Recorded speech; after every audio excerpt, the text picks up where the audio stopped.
Elon মাস্কের প্রথম স্ত্রী বিলিয়নার হতে কি লাগে তা ব্যাখ্যা করেছেন জাস্টিন মার্কস।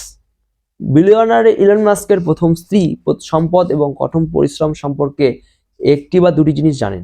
তার প্রাক্তন স্বামী টেসলা এবং স্পেসএক্স এর সিইও তিনি প্রশ্ন জিজ্ঞাসা করলে একটি কোরা থ্রেডের একটি প্রতিক্রিয়া পোস্ট করেছেন, যদি আমি একজন হতে দৃঢ় সংকল্পবদ্ধ হই এবং সমস্ত প্রয়োজনীয় কাজ করি তাহলে আমি কি বিলিয়নার হব? তার উত্তর হলো না। আপনি সংকল্পবদ্ধ। তাহলে কি আপনি এখনো হাঙর আক্রান্ত জলের মধ্যে দিয়ে নগ্ন হয়ে দৌড়াননি? তিনি লিখেছেন, আপনি কি ঠিক ততটাই সংকল্পবদ্ধ হবেন যখন আপনি কিছু নির্জন দ্বীপে ধুয়ে ফেলবেন, দিশেহারা এবং রক্তাক্ত এবং র্যাগড এবং পিটিয়ে উদ্ধারের কোনো চিহ্ন ছাড়াই দিগন্তের দিকে তাকিয়ে থাকবেন? তারপরে কিছু পরামর্শ দেন। আপনি যা চান তার থেকে আপনার ফোকাস সরান এবং বিশ্ব কি চায় এবং প্রয়োজন সে সম্পর্কে গভীরভাবে তীব্রভাবে কৌতূহলী হন।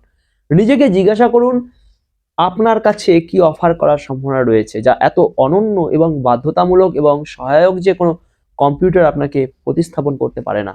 কেউ আপনাকে আউটসোর্স করতে পারে না, কেউ আপনার পণ্য চুরি করতে পারে না এবং এটিকে আরো ভালো করতে পারে এবং তারপরে আপনাকে বৃষ্টিতে ফেলে দেয়। তারপর সেই সম্ভাবনা বিকাশ করুন।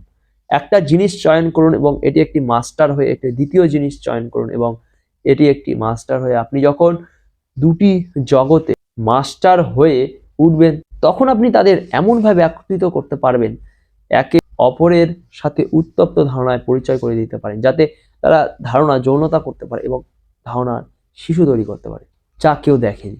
একটি প্রতিযোগিতামূলক সুবিধা তৈরি করুন, কারণ আপনি বিশ্বের মধ্যে চলাফেরা করতে পারেন, উভয় ভাষার কথা বলতে পারেন, উপজাতিদের সাথে সংযোগ স্থাপন করতে পারেন, নতুন সৃজনশীল অন্তর্দৃষ্টি সৃষ্টি করতে উপাদানগুলিকে ম্যাশ করতে পারেন। বিশ্ব একজন ব্যক্তির দিকে $1 বিলিয়ন নিক্ষেপ করে না কারণ ব্যক্তি এটি চায় বা এত কঠোর পরিশ্রম করে যে তারা মনে করে যে তারা এটির যোগ্য।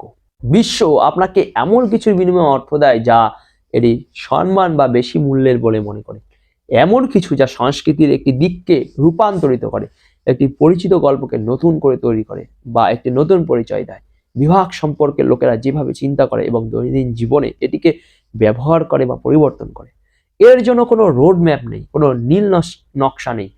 অনেক লোক আপনাকে অনেক উপদেশ দেবে এবং এর বেশিরভাগই খারাপ হবে এবং এর অনেকগুলি ভালো হবে, কিন্তু আপনাকে বুঝতে হবে যে এটি কিভাবে আপনার ক্ষেত্রে প্রযোজ্য নয়, কারণ আপনি একটি অপ্রত্যাশিত কোণ থেকে আসছে এবং আপনি একাই এটি করবেন যতক্ষণ না আপনি আপনার সাথে আসা প্রতিভাকে আকর্ষণ করার জন্য ক্যারিশমা এবং বিশ্বাসযোগ্যতা বিকাশ করেন।